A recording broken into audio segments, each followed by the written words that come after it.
The current catastrophic water shortage in the Donbass, caused by war and Russian corruption and mismanagement, has worsened even further. Russian war bloggers are complaining that the Russian-installed authorities are inflicting a water genocide on the population. Desperate people are having to queue overnight to fill buckets and bottles from water tankers, as seen here in Makivka, or rely on volunteer aid deliveries to obtain water for drinking or washing. Shakespeare writes, "This is a line for water in Makivka, a normal one, every day. There are hundreds of them in Donbass, or thousands. Who's counting? Water is supplied once every 3 days for several hours, but even so it doesn't reach everyone. In some places it doesn't reach the upper floors, in some places it doesn't reach entire blocks. In some places it doesn't reach entire villages. Water carriers come to these people. Some live like this for years. Sometimes it's easier, but now it's the opposite." Volunteer Alla Sidorova writes, "Every second request to me in private messages concerns water. People have no water. Entire villages and towns are without water. I told you about Yehorivka. I wrote to the Denis Pushilin administration asking that drinking water be brought to people at least once a week. This is not just comfort, it is about life. There is no water in other places either, not only in big cities, where you can at least buy 5 liters of drinking water. There is no water for sale or in the taps in many villages. There is a village of Komunarivka near Dokuchayevsk. We bring food packages to people there. And now there is a catastrophe with water there. There is no water in the taps, no wells, no stores. People have nowhere to get water. In the village, there is a tiny kindergarten for 14 children. The kindergarten bought water to cook food for the children. And now the situation is that no one has brought water to the village for 2 weeks. Not only is water given to people for free, there is no paid water. And the parents were told to bring water to the kindergarten when they bring their children. The parents agree, but there is no water anywhere, not in the wells, and there is none in the stores either. The nearest store with water is in Dokuchayevsk, 14 kilometers from the village. What should people do? What should they do? Svetlana Pikta publishes a document which she says that local businesses have been sent by the Voda Donbassa Water Company, ordering them to disconnect from the water supply within a week. She says, "The water genocide of Donbass is reaching new proportions." A number of industrial enterprises that maintained their production during the 11 years of war, but did not survive the inaction of officials and the silence about the problem with the water supply, were ordered to urgently disconnect the water supply. A photo of a document is being distributed on the internet, according to which a number of enterprises in the Republic may be disconnected from the water supply. The state enterprise Voda Donbassa sent its city branches a telephone message signed by the Deputy General Director Sergei Mokry, which states the need to notify enterprises about the cessation of water supply before the start of the heating season on Pushilin's instructions. Although the state-owned water company has been ordered to reduce its water prices, which people are still paying in full despite the lack of water, there simply doesn't appear to be enough to be delivered, as Voenkor Kotanok complains. Chronicle of the water disaster in the DPR. The price of water in Donetsk was reduced to 3.5 rubles per liter by a strong-willed decision from above. But the producers simply do not transport it. The barrels are empty. Sabotage. Mezanov, Yuri and Co. points out that the situation is much worse in frontline areas. Well, we won't talk about the situation with water in Donbass.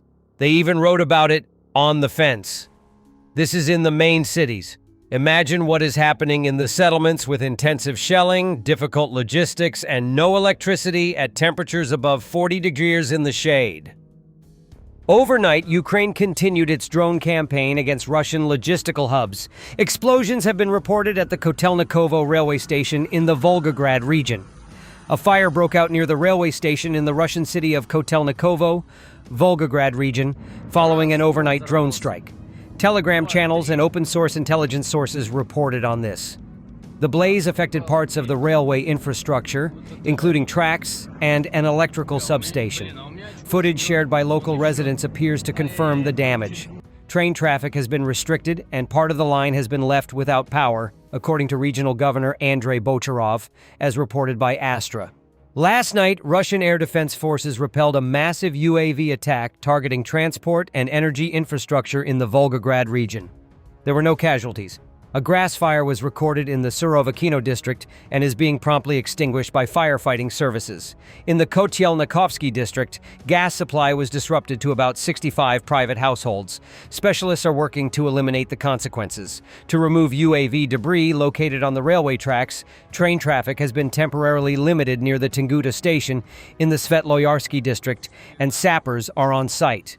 No damage to the railway itself has been reported, the governor wrote. OSINT researcher Tatarigami noted multiple heat signatures from fires detected by NASA satellites in the area of the Kotelnikovo railway station following the overnight UAV attack. In the early hours of July 29th, strike drones targeted a fuel train at a major railway junction in the city of Salsk-Rostov region. Local residents reported a large fire breaking out at the site. Ukrainian artillery is targeting Russian positions both south of and inside Novokarlivka, Zaporizhzhia region. Recon teams from the 98th Separate Battalion of the 108th Territorial Defense Brigade are directing fire on personnel, drone operators, and artillery. Ukrainian forces are keeping up the pressure in the Zaporizhzhia region, focusing their efforts around Novokarlivka.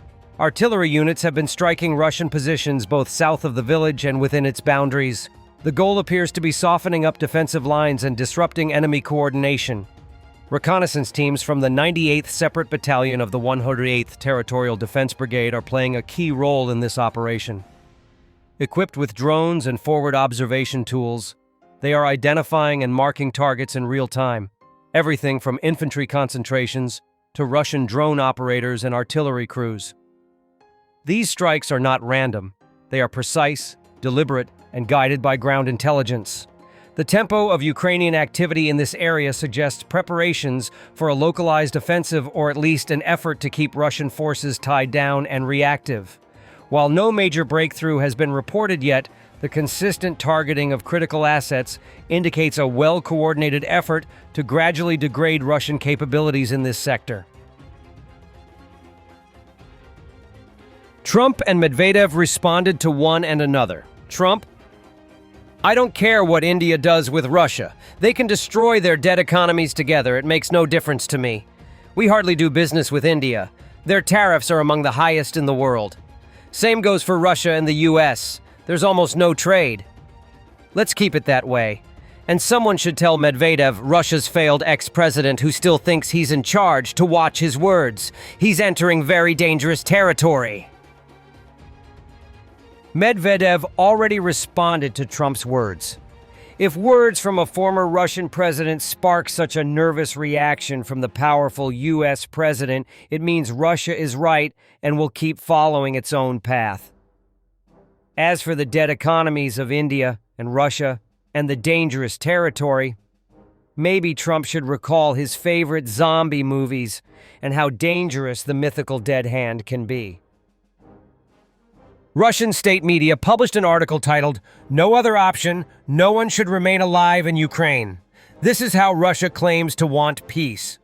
Russian state media outlet RIA Novosti published an inflammatory column Wednesday titled, "There's No Other Option, No One Should Remain Alive in Ukraine," by columnist Kirill Strelnikov.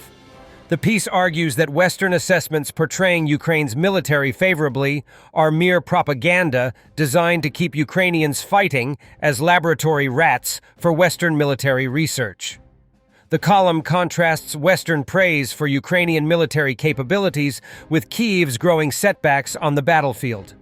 Strelnikov quotes American think tanks, such as the Atlantic Council, which recently published an article stating that Ukraine is one of Europe's leading military powers. And he then notes that a new U.S. Army manual focuses on Russian military tactics as examples of effective modern warfare. The news outlet Agents TiVo points out that citing the Atlantic Council, which has been banned as an undesirable organization in Russia, is illegal. A former editor at politrussia.com and a regular guest on Russian state television, Kirill Strelnikov is typically introduced as a political analyst. The state-run news outlet RIA Novosti featured his "No One Should Remain Alive" column prominently on its homepage. The op-ed concludes that Ukrainians have chosen to die for their Western masters, and that Russia will no longer try to win their hearts and minds. The time for coming to one's senses has passed, and we will no longer make appeals or try to convince anyone.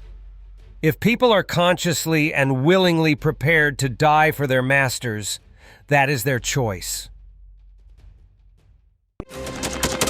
Thanks for watching, and don't forget to subscribe. Also, if you want to support Warthog Defense, please become our member and get early access to new videos, exclusive members-only videos, and become administrator in comments section. The membership link is in the description. Rescues every day. We had a guy last week at 6 rescues in 6 days. You know, he's doing the job every day.